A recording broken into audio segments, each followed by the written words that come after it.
Hello, everyone. Thanks for listening to Wake Up, Look Up, a podcast where we connect events happening in real time to the gospel of Jesus Christ. I'm Zach Wyrock. In today's episode, we're talking about tree climbing, and we're asking the question, does good parenting encourage risk? This is coming from an article in The Atlantic I read recently about how parents should be letting their kids climb trees. But it's really not about that at all. Let me explain.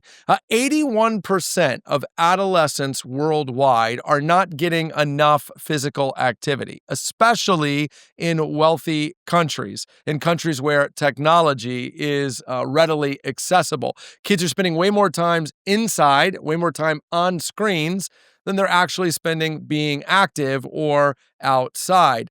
Sedentary childhood where you sit for most of it and you're on a screen, is actually not good for you. Shocking, I know. It leads to poor physical health, poor cognitive performance, and even can lead to depression in adulthood. Other than that, it's fine. The truth is that movement is part of what makes kids healthy. What they call kinetic play is part of what leads to a healthy childhood and a healthy adulthood. In fact, kids who are more active, who use their body more, are less likely to get injured in sports, less likely to struggle with creativity, and more likely to have better friendships. In other words, getting outside is good for kids. Now, I don't want to focus only on parenting here because I think this is actually tapping into a larger cultural problem, which is fear. I think what's driving parents' reluctance to have kids outside, to have kids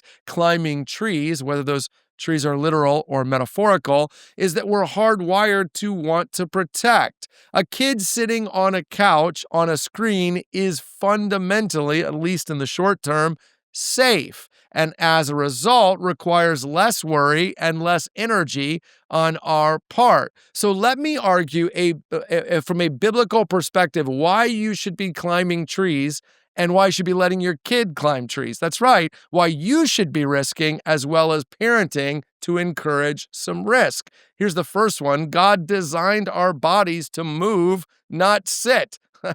That's a fundamental biological reality, but it's also a theological reality. 1 Corinthians 6:19 and 20 tells us that we should honor God with our bodies. Movement, activity, health. These things are part of what God designed us to do. Had God wanted us to be sedentary creatures, He could have made us that way. He didn't because He doesn't. Part of the reason we need to get outside and get moving is to be healthy and active the way God designed us to be, which means the next argument you have with your child about why screen time needs to be over and they need to be outside can be a theological conversation. And the next time you try to encourage yourself to finally get serious about your physical health and activity, your inner monologue can be a theological discussion. God designed us to be movers. The other thing is that a fear of risk leads to laziness, and laziness leads to spiritual and physical poverty. The writer of Proverbs says, the sluggard does not plow in season. That's Proverbs 20, verse 4. In fact, Proverbs has a lot to say about the sluggard versus the hustler. And the truth is that what we often call safe is really just laziness in disguise. And I mean this both from a parenting and personal perspective. When I am tired, when I am feeling like the work of parenting is too much, the easiest thing to do is to tell my kids, why don't you just get on a screen? I know they'll be happy, I know they won't fuss, and I know I won't have to do anything. Also, the same reason when I'm not feeling great that I reach for my phone or the television remote. But the thing is, moving past not feeling great involves doing something. The Bible calls us to activity, to meaning, to purpose, not to go down the rabbit hole of laziness under the guise of safety.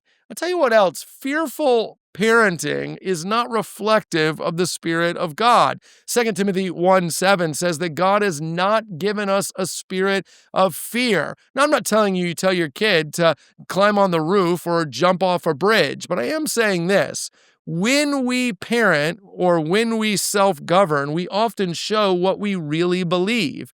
You can tell me all day long you think that God is sovereign, that God has determined the days of your child's life, the days of your life. But if you live daily in fear, if the primary motive to saying yes or no to something is your perception of safety, then it's not God's sovereignty that you're fundamentally trusting in. It's your ability to keep yourself or your children safe. Yes, if you let your kids go outside and roam around the neighborhood, something bad could happen. But so could it if you let them sit around. It's just a question of immediacy or long term. Either way, we trust in God.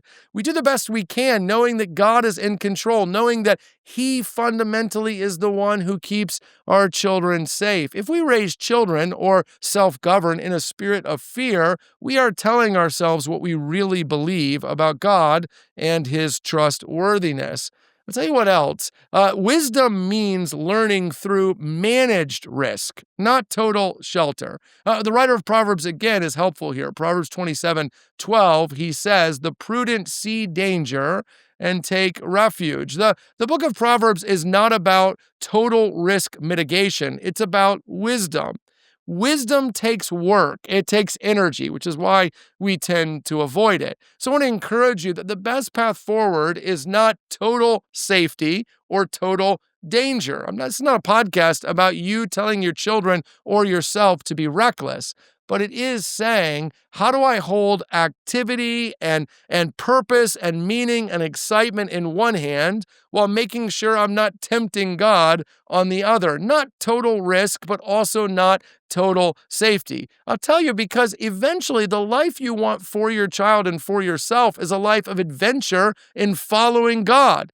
And if you've cultivated a heart that only wants safety, boy, you're going to miss that. So go out and climb a tree yourself. Get your kid climbing. Stop living in fear. I promise, in 6 months, you will not regret it, and you'll never want to go back. Hey, thanks for watching this episode of Wake Up, Look Up. If you enjoyed it, please help us get the word out by sharing it with someone you think might benefit from it. And while you're here, make sure to subscribe to our YouTube channel to get further content, or even download the CCC app, where you'll find even more resources to help you grow in your faith and relationship with Jesus Christ.